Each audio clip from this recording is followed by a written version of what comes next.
Welcome to the nightly morning news. All the news thou needest to know to starteth thine day. Delivered directly into your consciousness live and daily by the Propaganda Committee of the Mind Flare Criers Guild.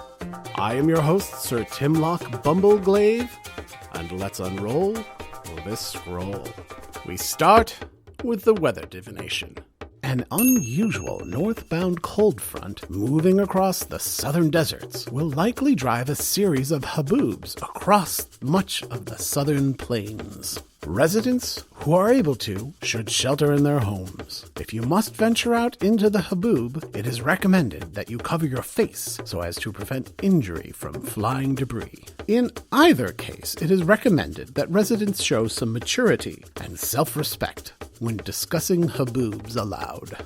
In related news, I have been in contact with the Royal Band of Rangers. They ask all entities living in wooden structures within 20 parsangs of the southern desert to shutter their windows, chink their walls, and seal any cracks or fissures in their homes and outbuildings if they are unable to cast a fire inhibition spell of 7th cast or higher, as their records note that past haboobs have been known to drive fire bats from the northern edge of the southern desert into the more heavily populated areas north of their usual habitat. For those unfamiliar with fire bats, they are fascinating nocturnal creatures.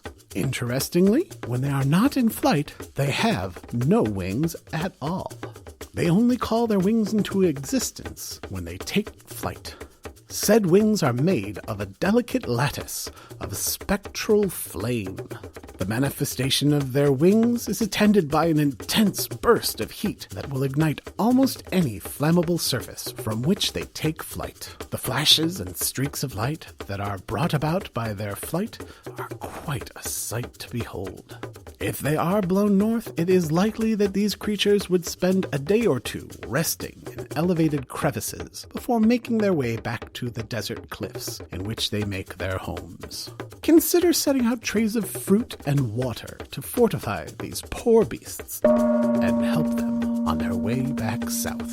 I don't know about you, but I've had an acquaintance or two who have left me burnt when they took flight from my life. That is the news for Ordw the 4th.